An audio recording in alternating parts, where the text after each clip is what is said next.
pemirsa, selamat malam. Senang sekali hari ini malam hari kembali menyapa Anda di Indonesia Business Forum bersama dengan saya Celia Alexandra. Pemirsa, kita dikejutkan dengan kabar yang sangat mengejutkan. Adanya korupsi di PT Pertamina yang jumlahnya fantastis, 193,7 triliun rupiah. Modusnya ini juga mengagetkan pemirsa, karena membeli BBM RON 90 atau yang biasa kita sebut dengan Pertalite, kemudian dicatat sebagai RON 92 atau Pertamax. Yang jadi perhatian kita adalah apakah benar terjadi pengoplosan dan bagaimana dampak dan juga sikapnya ke depan terkait dengan dugaan korupsi ini. Pemirsa, kita akan bahas di Indonesia Business Forum dengan sejumlah narasumber kita pada malam hari ini. Sudah hadir di studio ada Pak Edi Suparno, Wakil Ketua MPR dan anggota Komisi 12 DPR RI. Selamat malam, Pak. Baik, hadir juga bersama dengan kita pada malam hari ini Pak Eri Purnomo Hadi, yaitu anggota Dewan Energi Nasional.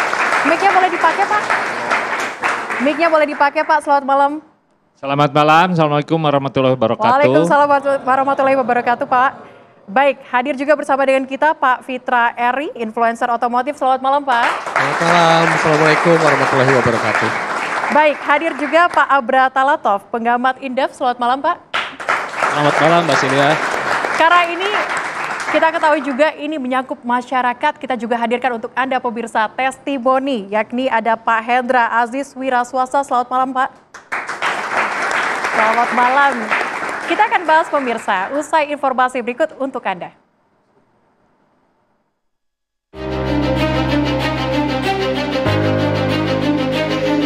Negeri ini kembali dikejutkan dengan kasus korupsi yang diduga merugikan negara hingga 193,7 triliun rupiah. Jumlah yang fantastis dan tidak main-main. Kejaksaan Agung dalam keterangan persnya mengatakan petinggi Pertamina beserta rekanannya terjerat kasus korupsi terkait tata kelola minyak mentah antara tahun 2018 hingga 2023. Mereka melakukan kong kali kong dalam impor minyak mentah dan produk turunannya yang berakibat pada tingginya harga.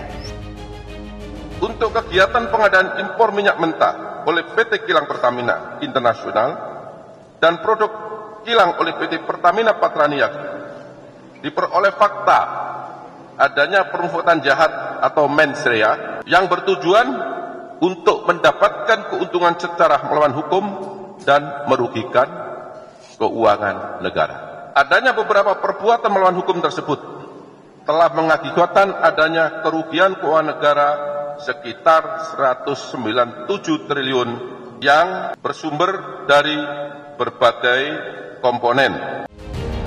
Sementara itu melalui keterangan resminya, Pertamina Patraniaga mengklaim tidak ada praktek pengoplosan bahan bakar minyak jenis Pertamax. Menanggapi isu yang saat ini berkembang di masyarakat, di warganet dan di media, kami tegaskan bahwa tidak ada Pertamax oplosan. Jadi Pertamax yang kami salurkan di SPB ini sudah kami pastikan sesuai dengan spesifikasi yang ditentukan oleh Ditjen Migas. Sementara itu, Presiden Prabowo Subianto berjanji akan membersihkan korupsi di Pertamina. Lagi diurus itu semua. Kita bersihkan, kita tegakkan, kita akan pokoknya membela kepentingan rakyat.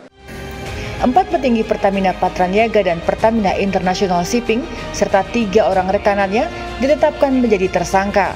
Mereka diduga melakukan pengadaan produk kilang dengan membeli RON 92 atau Pertamax, namun kenyataannya yang dibeli adalah RON 90 atau Pertalite, serta melakukan markup sebesar 13 hingga 15% dalam pengadaan impor minyak mentah sehingga menguntungkan pihak broker.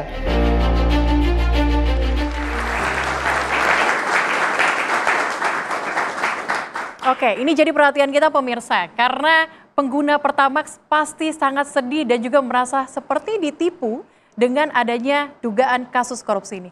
Langsung saja saya ajak Anda untuk berbincang bersama dengan Pak Hendra. Pak Hendra, mungkin boleh diceritakan Pak Hendra ini pengguna bahan bakar apa, Pak? Apakah juga menggunakan Pertamax atau bagaimana? Baik, terima kasih. Saya sangat berterima kasih atas kesempatan yang diberikan untuk menyampaikan pikiran, keresahan atas pemberitaan tentang Pertamax.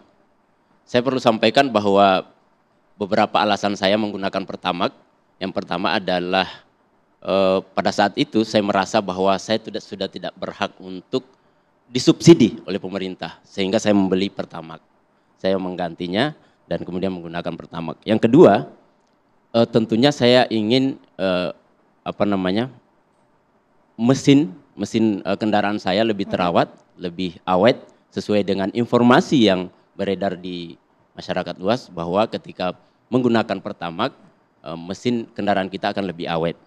Kemudian tentunya itu juga bagian dari kesadaran lingkungan sebagai masyarakat Indonesia yang kemudian menjadi alasan saya menggunakan Pertamax. Nah, per hari ini kita dikagetkan dengan pemberitaan ini yang kemudian kita merasa ditipu, kita merasa dirampas haknya. Jadi sebagai masyarakat pengguna Pertamax tentu punya hak-hak yang harus diperoleh. Ada kualitas yang harus kita peroleh. Nah, kemudian muncul pemberitaan seperti ini itu rasanya seperti ditipu gitu. Oke, tapi Pak Hendra, setelah adanya kasus ini, kemudian Anda juga mengatakan seperti ditipu. Iya. Apakah akan terus menggunakan Pertamax dari Pertamina atau seperti apa? Tadi pagi di Pasar Baru sana, saya sempat membeli Pertamax, tapi saya menggantinya menjadi Pertamax Green. Oke. Jadi kalau saya dengar kalau Pertamax Green itu RON-nya lebih tinggi ya. Saya dengar tolong dikoreksi kalau saya salah. Oke, baik. Tapi kita akan coba dalami lagi nanti. Pak Eri, kalau kita lihat saat ini memang kasusnya begitu viral di media sosial terkait dengan kasus ini. Benarkah terjadi pengoplosan dan juga yang beredar di masyarakat adalah penggunaan dari yang biasanya kita beli Pertamax ternyata adalah Pertalite. Bahkan beredar juga jokesnya nih Pak. Jokesnya adalah ini Pertalite versi fast track begitu. Tanggapan Pak Eri bagaimana? Perlu diklarifikasi ya, kebetulan saya udah diskusi dengan pengusaha, dengan Pertamina, juga dengan teman-teman di grup energi. Jadi ini telah diluruskan yang pertama oleh Kejaksaan Agung. Oke. Jadi tidak ada pengoplosan RON 90 dengan 92 atau 92 dijual dengan harga 90 misalnya. Jadi beli 92 dapatnya 90. Bukan itu. Tapi saya bukan jubir Pertamina nih ya. Saya dalam posisi objektif nih, ingin meluruskan supaya masyarakat tidak salah persepsi.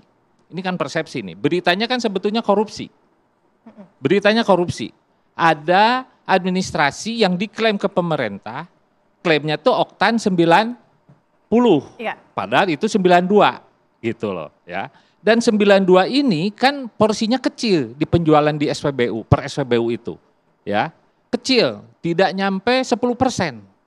Yang oktan 90 atau yang Pertalite itu lebih mayoritas.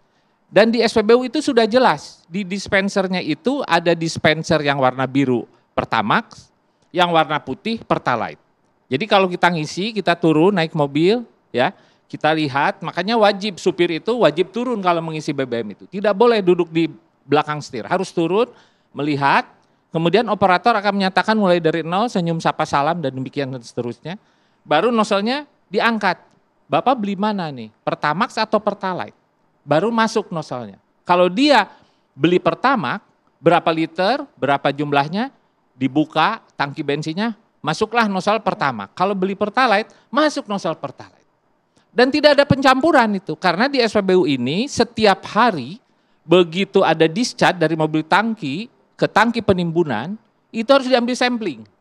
Apakah Pertamax, apakah Dexlite, apakah solar subsidi seperti biosolar, itu semua harus diambil sampling. Sama Pertamina nanti dikirim ke Lemigas. Itu rutin. Disampaikan oleh Pak Bahlil, selaku Ketua Harian saya di Dewan Energi Nasional, bahwasanya ada pengawasan dari Dirjen Migas, ada Direktur Teknik dan Lingkungan. Itu pengawasan quality. Quantity oleh meteorologi. Pengawasan distribusi oleh BPH Migas. Nah ini jelas ya, jelas ya. Nah ini yang harus dipahami oleh masyarakat, justru berita di media massa itu jadi melenceng. Kasusnya korupsi ini, bukan oplosan. Hati-hati.